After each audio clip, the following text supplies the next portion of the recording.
diabetes es un trastorno del sistema endocrino vinculado a la actividad metabólica. Por eso decimos es un trastorno endocrino metabólico. ¿De acuerdo? Este trastorno que está comprometiendo al sistema endocrino está caracterizado por un complejo de síntomas y signos que en realidad llegan a provocar cierto tipo de síndromes con lesiones vasculares, neurológicas y metabólicas, que siempre es de evolución crónica, quiere decir que se desarrolla la enfermedad por largo tiempo. Y está caracterizada única y sencillamente por un aumento en la concentración de glucosa en la sangre, que se conoce con el nombre de hiperglucemia, ¿ya?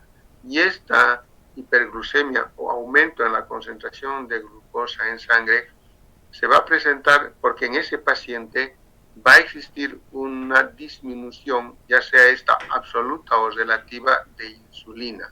Cuando digo absoluto o absoluta es porque no tiene insulina definitivamente, y cuando digo relativo es porque tiene insulina pero en la suficiente cantidad, no en la suficiente cantidad como para poder cumplir sus funciones metabólicas para controlar la concentración de glucosa.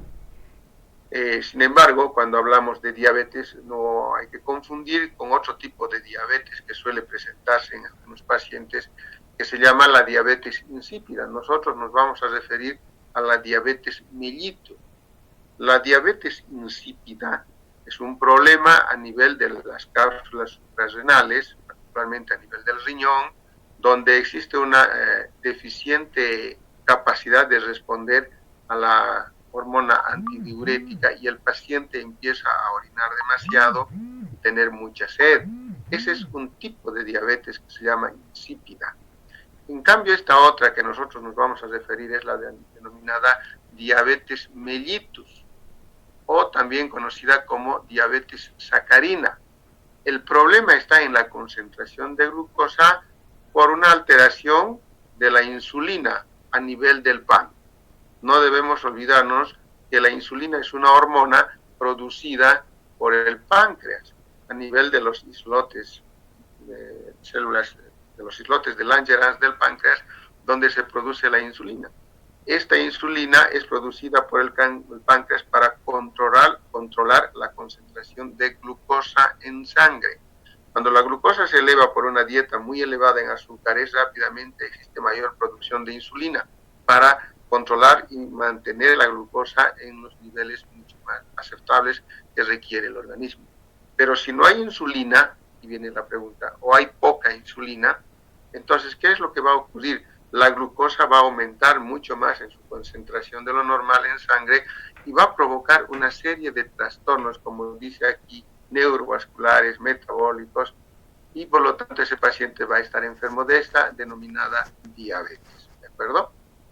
Pues bien, es importante comprender que la diabetes de la que nosotros estamos hablando, cuando no está bien atendida, no está bien tratada, puede terminar en cierto tipo de complicaciones muy serias, como son la cetoacidosis diabética o el coma hiperglucémico hiperosmolar no cetóxico. Eso quiere decir estas siglas: cetoacidosis diabética, CAD, o coma hiperglucémico hiperosmolar no cetóxico, por si acaso, para que ustedes puedan tomar en cuenta.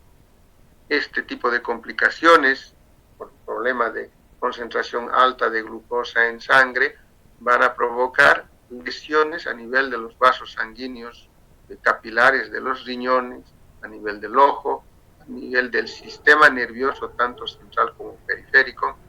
Va a provocar trastornos metabólicos en el metabolismo de las grasas y de las proteínas. Como verán, se complica demasiado cuando existe este tipo de complicación. Eso para conocer la clínica de la diabetes. De todas maneras, la diabetes que estamos nosotros ahora estudiando la vamos a clasificar tomando en cuenta sus características clínicas y la época de presentación que puede ocurrir en un determinado paciente. Y sencillamente la clasificación más utilizada y la más simple, porque hay varias formas de clasificación, es esta. Tenemos dos tipos de diabetes. Esta, la denominada diabetes mellitus, insulino dependiente, también conocida como tipo 1. ¿Entienden? Diabetes mellitus insulino dependiente. ¿Qué quiere decir? Este tipo de diabetes está superditado a la ausencia total de la insulina, por lo tanto este tipo de pacientes tienen que ser administrados con insulina en forma diaria. Si no se administra insulina, este paciente tiene complicaciones. Son los que siempre están con su jeringuita y se administran cada día. Por eso llamamos insulina dependiente, que es decir, que dependen de la insulina. Son un tipo de pacientes con diabetes. Y el otro tipo de pacientes son aquellos que no requieren de insulina, ¿entienden? Por eso dice no insulino dependiente, que son controlables fundamentalmente mediante medicación y dieta. Por eso hablamos de la diabetes mellitus tipo 2. Entonces, en ambos casos de diabetes, la clínica ha de ser muy similar, pero la forma de presentación es diferente. Vamos a ver cuáles son las características de estas para que ustedes sepan reconocerlo adecuadamente. Hablemos entonces de la etiología de la diabetes ahora. Cuando hablamos de la etiología de la diabetes, podemos decir que no existe un factor único que pueda ser responsable en decir es por esto que tiene diabetes única y solamente. Sino hay varios factores que pueden ser considerados como factores etiológicos. Por ejemplo, se habla de que pueda tratarse de un problema genético, heredado, quiere decir, de los hijos de los padres o de los abuelos o de una tercera generación. Este tipo de diabetes es la misma, o sea, cualquiera de las formas que se nos presente puede tener este tipo de etiología, pero no en todas las personas. Se ha podido establecer que más o menos el 35% de pacientes diabéticos tienen un problema hereditario, tienen una etiología genéticamente hereditaria a partir de cierto tipo de trastornos a nivel de ciertos cromosomas, particularmente a nivel del cromosoma 6, donde se presentan cierto tipo de dilaceraciones o se presentan algunas deleciones. Bueno, no sé si se acuerdan de estos trastornos cromosómicos, pero en ese caso estamos hablando de que tiene un fondo etiológico genético en un 35% de pacientes. Seguimos. Otra causa para que pueda presentarse la diabetes es porque los islotes pancreáticos donde se produce la insulina pueden ser destruidos, sin destrucción de los islotes pancreáticos. ¿Cuándo? Por ejemplo, puede ser por causa quirúrgica iatrogénica, puede ser por un problema inflamatorio, las famosas pancreatitis, generalmente de tipo alcohólica que se presentan, o aquel otro tipo de pancreatitis que se presentan en las obstrucciones biliares de los pacientes que tienen cálculos biliares que obstruyen los conductos excretorios del hígado y del páncreas, hace que el jugo pancreático lo destruya al propio páncreas, ¿entienden? Entonces ese es un problema muy serio.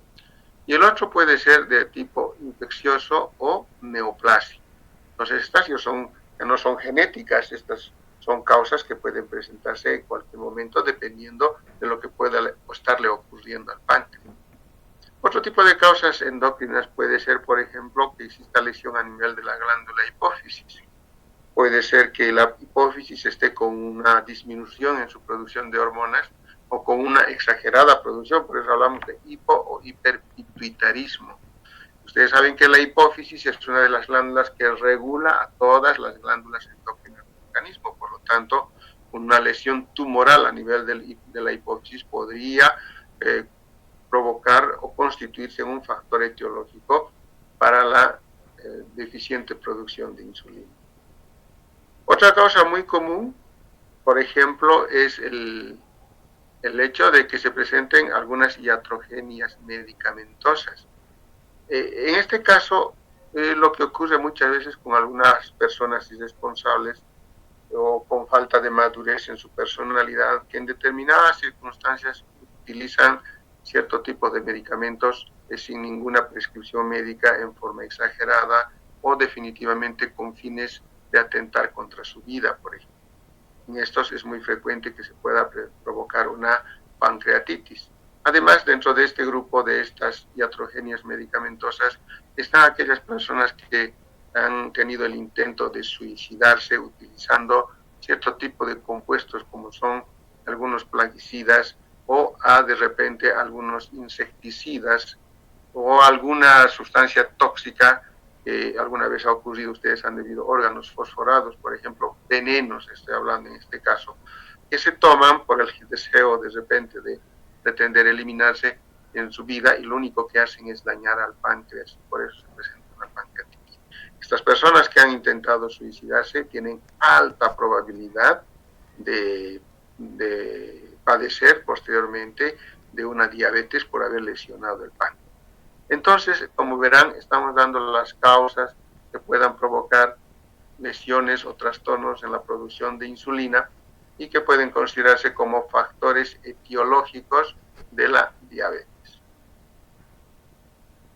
Vamos a ver ahora los dos tipos de diabetes, algunas características que nos van a permitir reconocerlos y diferenciarlos, ¿de acuerdo?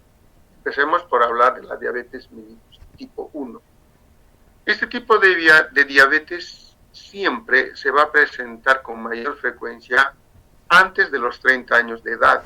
Por lo tanto, si durante la anamnesis ustedes han averiguado desde cuándo tiene su diabetes y les dice que ha sido detectado a los 20 años, 10 años, hay algunos que inclusive nacen con este problema, ¿me entienden? O antes de los 30, pues lo van a clasificar dentro de la diabetes tipo 1, si acaso.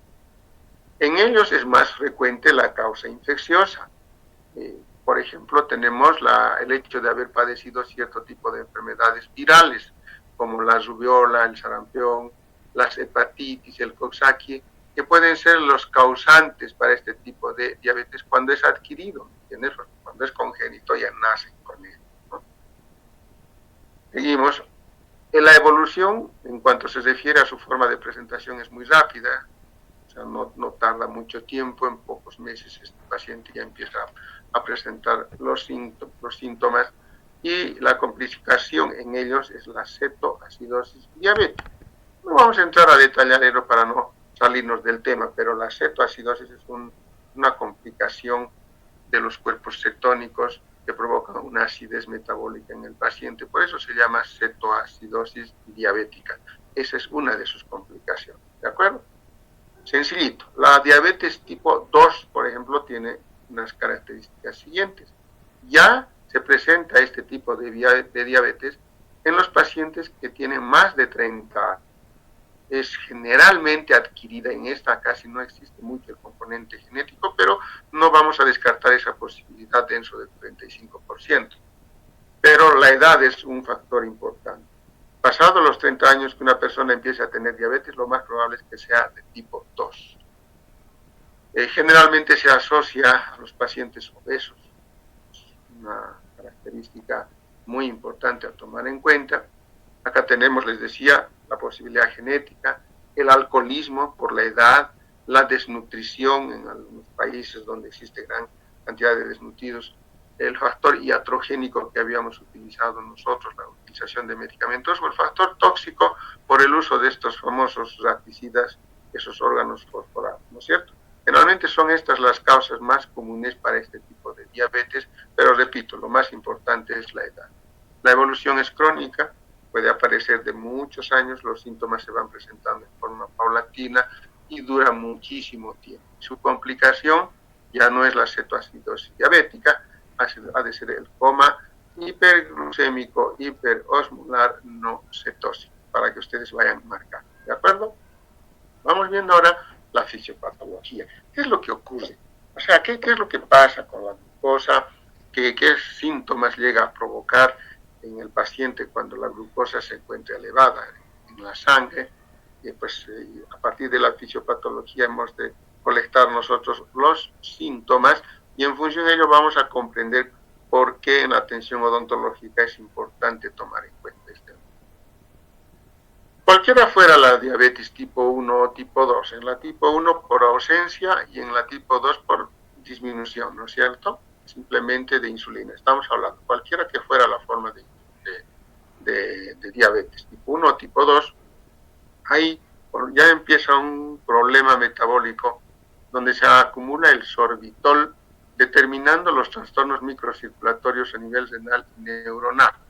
Quiere decir que este compuesto, producto de la degradación del metabolismo, se acumula en el organismo y va provocando trastornos circulatorios a nivel del riñón. Esos trastornos circulatorios son microcirculatorios, por si acaso, van haciendo que la irrigación a nivel de las cercanías del glomérulo renal esté reducida, ¿entienden? O sea, no hay una buena circulación y el sistema nervioso deja de tener un aporte circulatorio adecuado porque los vasos sanguíneos, si vale el término, se van estrechando paulatinamente. Esos son los trastornos circulatorios que van a provocar lesiones renales y neuronales. Seguimos hablando. Ustedes saben que la glucosa es un energizante por excelencia. La glucosa la consumimos diariamente nosotros porque ese es el que nos da la energía suficiente, un aporte de hidratos de carbono. Por lo tanto, no podemos excluir nosotros de la dieta, pero su exceso, por supuesto, que nos puede traer serias complicaciones, por eso es necesario tomarlo en cuenta. Cuando está existiendo estos trastornos a nivel del riñón, ¿no es cierto?, la circulación renal no es la adecuada y se alteran los endotelios a ese nivel. ¿Qué es lo que va a pasar? La glucosa normalmente no debe ser eliminada por orina, pero cuando ya existen alteraciones en la microcirculación renal, la orina ya tiene glucosa y a eso se conoce con el nombre de glucosuria. O sea, empieza ese paciente a eliminar glucosa por la orina, ¿de acuerdo? Y cuando existe eliminación de glucosa por la orina, provoca aumento en la cantidad de la micción, lo que se conoce con el nombre de poliuria, que quiere decir que empieza a orinar mucho más seguidito y en gran cantidad. O sea, el aumento de glucosa en la orina, porque estaba aumentada en sangre, ha pasado a la orina, sale por la orina y provoca, ¿qué cosa? Que el paciente tenga que orinar en mayor cantidad y más veces de lo normal. Entonces ya comprenderán que al orinar una mayor cantidad, obviamente y más veces, va a ir perdiendo agua. Y como consecuencia de esa pérdida de agua en el paciente, va a provocar en él una deshidratación. Es decir, pierde líquidos porque está orinando en gran cantidad. Y al perder líquidos, se está deshidratando, empieza el paciente a tener sed. Y a eso se conoce con el nombre de polidipsia. ¿De acuerdo? Vamos aprendiendo ahora la diabetes. Entonces el paciente ahora está con mucha sed porque está deshidratado. Es lo que ocurre cuando uno bebe demasiado y orina mucho y al día siguiente tiene el chaqui famoso, ¿verdad? Eso es sed. Eso se llama polidipsia, pero en este caso es por un problema de elevación de la glucosa. Y definitivamente llega un momento en que el riñón deja de funcionar o falla en su funcionamiento, pudiendo llegar a una oliguria, por lo tanto ya no llega a orinar, y cuando orina poco o ya no orina nada, el problema es muy serio y una de las complicaciones es entra en coma el paciente. Y ese coma se conoce con el nombre de coma hiperglucémico, aumento de glucosa en la sangre, hiperosmolar, porque está espesa la sangre, no cetóxico, porque aquí no participan los cuerpos cetónicos como en la tipo 1, ¿me entienden? Entonces, esas son las características fisiopatológicas y los síntomas. Si ustedes se dan cuenta, este tipo de paciente que tiene poliuria, ¿no es cierto?, es un síntoma importante, polidipsia, otro síntoma importante.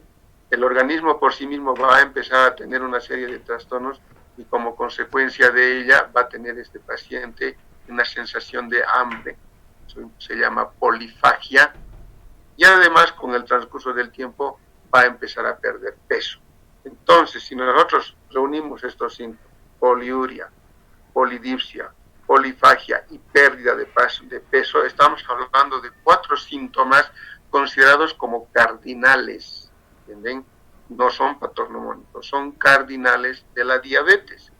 En este tipo de pacientes se los clasifica o se los estudia clínicamente de esa manera y con ellas se llega a un diagnóstico clínico, ni siquiera todavía laboratorial. A eso se conoce con el nombre de las 4 P's de Jiménez Díaz: poliuria, polidipsia, polifagia y pérdida de peso. Si no son los 4 criterios, por lo menos son los 3 primeros. En ese caso hablamos de las 3 P's de Jiménez Díaz, para efectos de diagnóstico clínico, ¿no? Además hay otros trastornos donde en el caso primero habíamos dicho que entra en coma, en el otro caso, si es de tipo 1 la diabetes, va a empezar a existir un problema de que la gluconeogénesis la gluconeogénesis a partir de las grasas, porque a partir de las grasas empieza a producirse mayor cantidad de glucógeno, va a provocar un aumento de cuerpos cetónicos y eso va a dar lugar al coma, a la cetoacidosis diabética, que es de tipo 1, ¿de acuerdo? Y al último las células empiezan a morir, porque en el paciente empieza a tener inanición, ¿no? Porque ya deja de comer para terminar la polifagia, porque las células empiezan a morir y provoca mucha hambre en el paciente y eso es lo que provoca la polifagia. Entonces no nos olvidemos, jóvenes, en la fisiopatología y en los síntomas, que de ella nacen de estos tres síntomas: poliuria, polidipsia y polifagia, que son síntomas muy importantes que nosotros podemos averiguar durante la anamnesis con un paciente cuando nosotros le preguntamos, por ejemplo, hábitos constitucionales, diuresis, catarsis, ¿no es cierto? Preguntamos en nuestra historia y cuando entramos a las diuresis nos va a decir orino mucho. Y cuando nos diga orina mucho, ya pues la orejita se nos tiene que parar y ahí profundizar nuestra anamnesis, decirle cuántas veces, qué cantidad, ¿no es cierto? Además de eso no le da sed, ¿no es cierto? Y no tiene mucha hambre. Miren, con eso están averiguando esos tres síntomas. Y si por ahí coincide el paciente, les dice que sí, que tiene mucha sed, que tiene mucha hambre, por eso tiene mucha polifagia, etcétera. Por lo tanto, ustedes ya están clínicamente sospechando de un paciente diabético. Eso en el caso de que lo descubran al paciente diabético. Pero las más de las veces los pacientes que vienen a la consulta nos avisan, porque nosotros preguntamos si no padece de alguna enfermedad, si no está tomando alguna medicación. Y ahí pues ahí nos dicen, no, yo soy diabético. Si es diabético, pues profundizamos la anamnesis para averiguar algunos otros síntomas y averiguamos qué medicación está tomando, averiguamos la evolución de la enfermedad, desde cuándo, si ha tenido o no complicaciones, etcétera, etcétera, ¿me entienden? Entonces, esa es la importancia. Ya vamos a ver más adelante por qué tenemos que preguntar todo eso, ¿no? Seguimos en los aspectos fisiopatológicos. Entonces, acá tenemos lo que habíamos hablado y en forma esquemática. El aumento de la concentración de hiperglucemia puede llevar a una cetoacidosis diabética en la tipo 1 y casi siempre en ambas va a llevar a trastornos microvasculares. Los trastornos microvasculares no solamente se van a presentar a nivel del riñón, también se van a presentar en la piel de las personas. Vamos a ver que por ello aparecen otros signos y otras enfermedades que se les confunden. ¿Qué es lo que ocurre? Cuando se presenta este problema de la hiperglucemia, la cetoacidosis diabética y los trastornos microvasculares, ¿por qué es? Porque ¿qué es lo que provoca esto? Un déficit en el control de la infección. Estoy hablando de la infección en general. Ya cualquier proceso infeccioso que en el paciente se presente, ya sea desde el proceso inflamatorio inicial hasta el proceso infeccioso, no va a estar bien controlado. Ustedes saben que la inflamación y la infección que se pueda presentar por cualquier herida, por ejemplo, el organismo se encarga de controlarlo y repararlo, ¿no es cierto? Y a veces ayudamos con algunos antibióticos. Pero cuando el paciente se encuentra en un problema de hiperglucemia, el control de la infección va a estar completamente alterado. En otras palabras, la infección se va a agravar, no se va a solucionar. Es una de las complicaciones del paciente diabético. Y la otra es que la cicatrización de las heridas tampoco ha de ser la adecuada. Hay un déficit en la cicatrización de las heridas. Eso tienen que tomar en cuenta. Esto que estoy remarcando en rojo es el gran problema que nosotros tenemos en un paciente diabético cuando este no está siendo controlado y no hemos hecho una buena anamnesis. Y nosotros realizamos una atención odontológica y podemos tener estos dos problemas. Número 1, infección. Número 2, mala cicatrización de las heridas, ¿cierto? Entonces seguimos desarrollando. ¿Qué es lo que provoca para eso? ¿Por qué la infección y por qué la mala cicatrización de las heridas? El aumento en la concentración de glucosa desde el punto de vista de la patogenia, jóvenes, se nos va a cortar, ya en 10 minutos se nos corta, luego en ingresamos si es que no terminamos, ¿ya? Creo que estoy yendo muy lento, vamos a tratar de resumir. Pero es difícil, porque para hacernos entender tenemos que ampliar. La hiperglucemia, ¿qué es lo que ocasiona? Reduce la acción fagocítica de los granulocitos. Que yo no lo puedo simplemente leer y punto, decirles, repitan esto. Tenemos que explicar. ¿Qué significa que reduce la acción fagocítica de los granulocitos?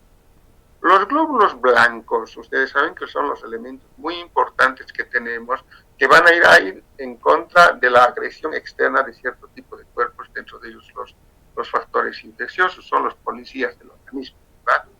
Pues estos glóbulos blancos, dentro de ellos tenemos los granulocitos, que son los neutrófilos fundamentalmente.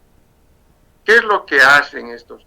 Tienen una función importante, que es la de fagocitar a los cuerpos extraños, y en este caso hablemos de factores infecciosos, bacterias, virus, etc. Se los comen. Pues la concentración elevada de glucosa lo que hace es disminuir esa capacidad de estos glóbulos blancos de poder fagocitar. Entonces, si existe una disminución en la capacidad de la fagocitosis, automáticamente los microorganismos van a tener mayor posibilidad de multiplicarse. Entonces, ¿qué va a ocasionar ello? Va a favorecer la virulencia microbiana. Eso es lo que produce la hiperglucemia. Y obviamente acá no solamente es que se reduce la capacidad de la fagocitosis, sino que dentro del proceso inflamatorio de la fisiopatología de la inflamación actúan una serie de mecanismos, porque sabemos bien que la inflamación es un proceso defensivo del organismo, es un proceso que está protegiendo al organismo de la agresión microbiana en este caso. Desde el momento en que existe la migración leucocitaria, la aproximación, la opsonización, la quimiotaxis, todos esos elementos se encuentran alterados, retrasados. Por lo tanto, ¿eso qué significa? Que el organismo pues tiene un festín, tiene el microorganismo la posibilidad de crecer a sus anchas, porque no existe una buena acción de los policías para que puedan ser detenidos o destruidos, en otras palabras. Eso es lo que provoca la hiperglucemia. Por tanto, tienen que remitirse ustedes a la fisiopatología de la inflamación para comprender cómo actúa la inflamación. Ya no voy a yo hablar de ello, pero eso es lo que se altera por la concentración elevada de glucosa. ¿De acuerdo?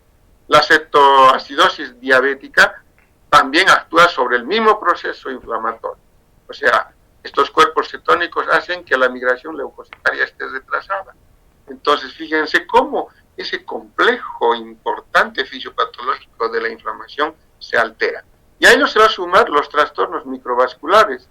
¿Qué va a pasar con los trastornos microvasculares? Hay lesiones en los vasos sanguíneos. Al lugar inflamado, al lugar donde está existiendo invasión de microorganismos, para que exista una buena respuesta y destrucción de ellos, debe llegar buena cantidad de sangre.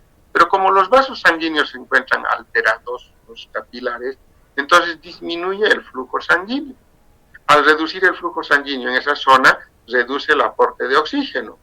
Y cuando no existe buena concentración de oxígeno, los leucocitos se sienten como paralizados, ¿me entienden? Inmoviliza a los granulocitos por falta de oxígeno, por falta de buena sangre. Entonces, estos tres procesos patogénicos, la hiperglucemia, la cetoacidosis y los trastornos microvasculares, van a alterar todo ese mecanismo tan maravilloso de la inflamación, llevando consigo a esta complicación, repitiendo, que es un déficit en el control de la infección y un déficit en la cicatrización de las heridas. Yo creo que con esto ustedes ya han comprendido más o menos cuál será nuestra complicación y cómo debemos actuar en un paciente diabético. Si ustedes preguntan a algunas personas que han terminado de estudiar, o de repente algunos que todavía no han conocido y le dicen por su cultura, ¿qué problema nos trae el paciente diabético en la atención odontológica? Con seguridad, muchos de ellos les van a dar una respuesta equivocada y les van a decir la hemorragia. La hemorragia no es un problema, no es una complicación de la diabetes. Si ustedes están viendo, en ningún momento estoy hablando de sangrado.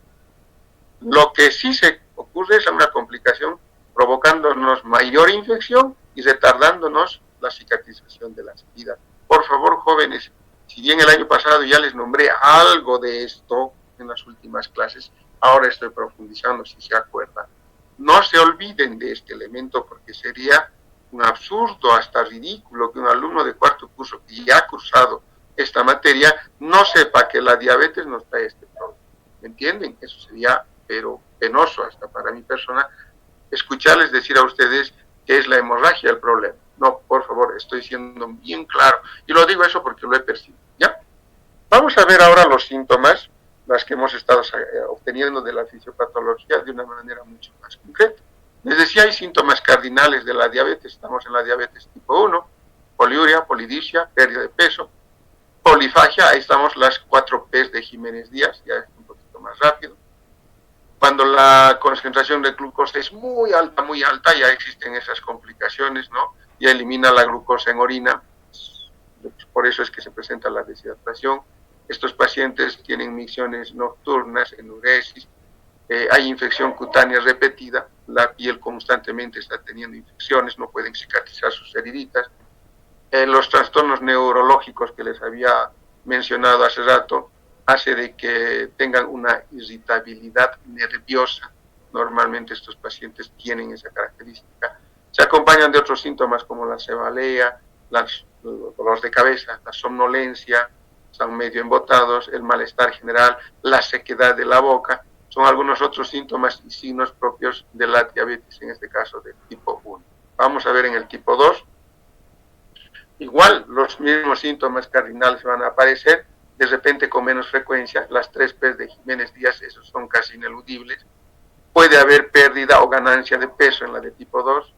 Igualmente hay la nicturia, en la noche orina más veces. El prurito vulvar en las mujeres es muy común porque la concentración elevada de glucosa hace que el pH se modifique y exista proliferación de la flora saprófita que existe en sus genitales, y por eso que empiezan a tener un escozor, pero increíble, eso se conoce como prurito vulvar, es propio de las pacientes con diabetes. Los trastornos a nivel de la visión o del ojo son la visión borrosa, porque hay reducción de la agudeza visual, porque hay un trastorno microcirculatorio a nivel de lo que es la retina. Las parestesias cutáneas es otro síntoma en la diabetes tipo 2, es esa sensación de escozor o de hormigueo que suelen tener a nivel de la planta de la mano y las plantas de los pies. Ese es otro elemento que hay que tomar en cuenta. Van perdiendo la sensibilidad por la microneuropatía, que así se llama, porque se alteran las terminaciones nerviosas, y de pronto ya no tienen esa sensación de percibir el tacto finamente como una persona normal, por eso hablamos de pérdida de la sensibilidad. Hay la impotencia sexual. Estos pacientes padecen de hipotensión ortostática, que cuando se paran inmediatamente sienten lipotimia, ¿no es cierto? Y las complicaciones sistémicas, cuando se presentan y son muy rápidas, por ejemplo, en la tipo 1 es la cetoacidosis diabética, en la tipo 2 es el coma hiperglucémico y hiperosmolar no cetócito, ya hemos hablado. Cuando son muy tardías ya van a presentarse a nivel del ojo, denominada retinopatía diabética, enfermedad de la retina. La microangiopatía renal, que puede llevar hasta inclusive a una disfunción renal total. La angiopatía general, donde a nivel de la piel ya no hay buena circulación, fundamentalmente. La neuropatía diabética, donde pierden la sensibilidad, están irritados, todo eso lo que hemos hablado. Y las complicaciones infecciosas son, además de que una infección se hace mucho más grave, predispone a otro tipo de infecciones, no siempre bacterianas. Las micosis, por ejemplo. Por eso en los pacientes diabéticos de larga evolución, generalmente vamos a encontrar el pie de atleta, por ejemplo. Es una enfermedad micótica en los pies, ¿no es cierto? Las micosis a nivel de las uñas, por ejemplo, son muy frecuentes. Yo quiero acá, entre paréntesis, decirles algo importante. Esta diabetes es una enfermedad muy fea. Y para que podamos comprender lo tan feo que es la diabetes, comparen ustedes metafóricamente con lo siguiente. La diabetes es como una especie de una alfombra, ¿ya?, larga, que prepara el terreno para cualquier otra enfermedad. O sea, cualquier otra enfermedad en un diabético es mucho más grave que un no diabético. Y el ejemplo que estamos viviendo ahora, las personas que adquieren el coronavirus, y si son diabéticos es mucho más grave, porque eso decimos que la